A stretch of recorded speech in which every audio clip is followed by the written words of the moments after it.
오늘 0시 기준으로 국내 발생 환자는 325명이며 해외 유입 환자는 30명입니다.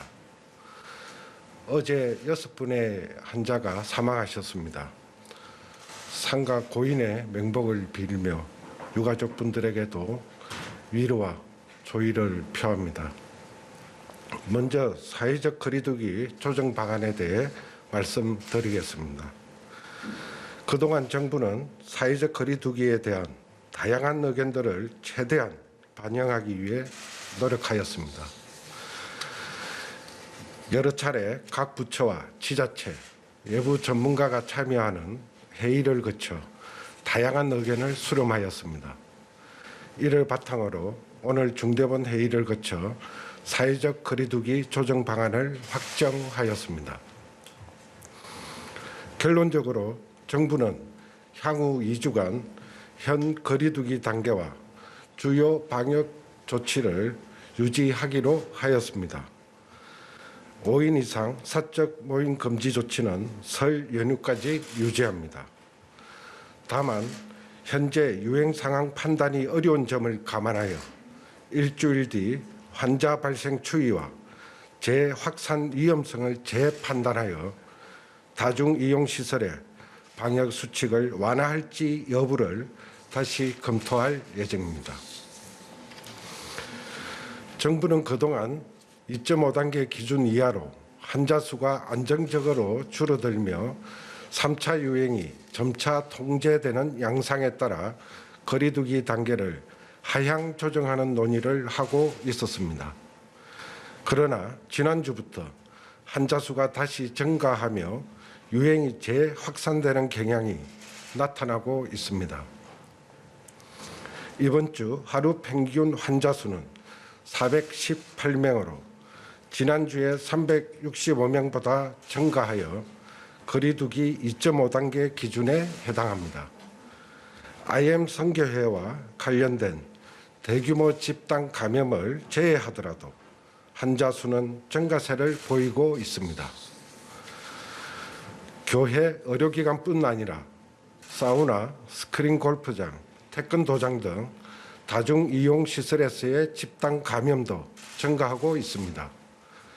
주간 감염 재생산 지수도 3주 전 0.79까지 낮아졌다가 지난주 0.95로 재상승하고 있습니다.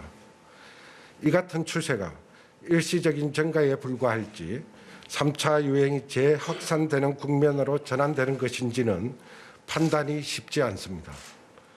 다만 지금은 긴장을 늦출 수 없는 순간입니다.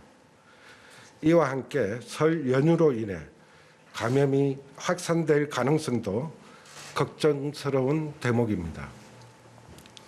설 연휴 기간 중 다른 지역으로의 이동과 여행, 모임이 증가할 가능성이 크고 이로 인해 3차 유행이 급격하게 재확산될 위험성도 있습니다. 이번 설 연휴는 지난 추석 연휴보다 많은 하루 400명대의 환자가 발생하고 있는 시기에 위치해 있어 위험성이 더 큰 상황입니다. 이러한 위험성에도 불구하고 거리두기가 장기화됨에 따른 소상공인의 어려움과 국민들의 피로도가 커져가고 있는 점은 마지막까지 고민스러운 부분이었습니다. 12월 거리두기 상향 이후 연말연시 특별방역대책 등이 지속적으로 추가되었습니다. 소상공인들은 계속된 운영 제한과 집합금지로 인한 생업의 어려움을 호소하고 있으며 국민 참여도도 떨어지지 않을지 우려되는 상황입니다. 그러나 많은 고심과 논의 끝에 지금은 방역에 힘을 실어야 할 시기라고 결론 지었습니다. 자칫 여기서 긴장이 이완되고 본격적인 재확산이 시작된다면 그 여파는 상상하기 어려울 정도로 위험하기 때문입니다. 아직도 400명 달하는 많은 환자 수와 전국적인 발생 양상이 지속되고 있는 상황입니다. 여기에 재확산까지 일어난다면 짧은 시간 내에 수천 명의 환자가 발생하는 대유행으로 번질 위험성이 있습니다. 거리두기로 힘들어하시는 많은 자영업자분들과 국민들께는 진심으로 안타깝고 송구스럽지만 조금만 더 이 위기를 극복하기 위해 협조해 주실 것을 당부드립니다.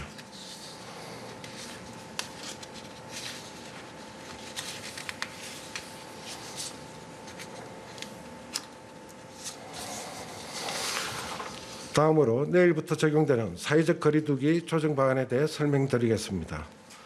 현재 전국의 거리두기 단계와 일부 업종에 대한 운영 시간 제한 등 주요 방역 조치는 앞으로 2주간 유지됩니다. 다만 일주일 뒤 다시 한번 상황을 판단할 예정으로 환자 발생 추이와 재확산 위험성 등을 고려하여 방역 조치의 조정 여부를 검토하겠습니다. 특히 금주부터 방역 당국과 관련 부처들이 여러 협회 단체 등과 만나며 방역 수칙을 어떻게 마련할 것인지 논의할 예정입니다. 엄격한 방역 수칙을 준수하는 가운데 집합 금지나 영업 제한을 완화하는 방안을 마련하기 위해서입니다. 5인 이상 사적 모임 금지 조치는 설 연휴까지 2주간 연장하도록 하겠습니다. 직계 가족도 거주지가 다른 경우에는 5인 이상 모임을 가질 수 없습니다. 이는 설 연휴 기간 동안에도 예외 없이 적용됩니다. 국민들께서도 우리 가족과 이웃의 안전을 위해 이번 설에는 기성과 여행 등을 자제하고 비대면으로 안부를 나눠주실 것을 부탁드립니다. 설 연휴 특별 방역 대책도 이미 발표된 내용대로 시행될 예정입니다. 고속도로 휴게소에서는 음식을 드실 수 없으며 열차는 창가 좌석만 예매를 허용하고 숙박시설은 전체 객실의 3분의 2만 수용할 수 있습니다. 집단 감염이 많이 발생하고 위험성이 큰 시설 등에 대한 방역 조치는 더욱 강화할 것입니다. 종교시설에서는 정규 예배를 제외한 숙박, 식사, 소모임은 앞으로도 일절 금지됩니다. 교인들께서는 방역 수칙을 솔선수범하여 지켜주시길 당부드립니다. 위인과 대안교육시설은 행정명령과 현장 점검을 통해 지속 관리할 예정입니다. 요양시설, 요양병원 등 취약시설에서는 종사자, 간병인 등에 대해 주기적으로 PCR 검사를 실시하겠습니다. 일부 다중이용시설의 2.5단계보다 강화된 특별 조치가 적용되었던 부분들은 이번에 조정하게 됩니다. 공연장, 영화관의 좌석 띄우기를 개인별에서 동반자별로 바꾸고 실내 체육시설의 샤워실 운영이 허용됩니다. 자세한 내용은 보도자료를 참고하시기 바랍니다. 오랜 사회적 거리두기로 국민 여러분이 많은 어려움을 호소하고 계시는 것을 잘 알고 있습니다. 그러나 지금은 안정적으로 감소세에 있던 3차 유행이 다시 재확산하는 것인지 판단하기 어려운 위험한 상황입니다. 설 연휴로 인한 유행 확산의 위험성도 고려해야 합니다. 이번 겨울까지 3차 유행을 안정적으로 감소시켜야만 예방접종을 원활하게 시작할 수 있고 우리의 일상을 단계적으로 회복할 수 있습니다. 이런 점을 고려한다면 지금 같은 상황에서는 방역 조치를 신중하게 완화할 필요가 있습니다. 국민 여러분, 그리고 어려움이 큰 소상공인 자영업자분들께 이러한 상황을 이해하고 협조해 주실 것을 당부드립니다. 이번 환자 수 증가가 일시적인 증가에 그치고 이번 주에 상황이 호전된다면 정부도 방역 조치 완화를 긍정적으로 검토할 것입니다. 이렇게 될 수 있도록 모든 국민들께서 조금만 더 힘을 내어 거리두기 실천에 앞장서 주시기를 바랍니다. 정부도 모든 총력을 다해 다시 3차 유행의 감소세가 뚜렷해지도록 방역 관리를 강화하겠습니다. 감사합니다.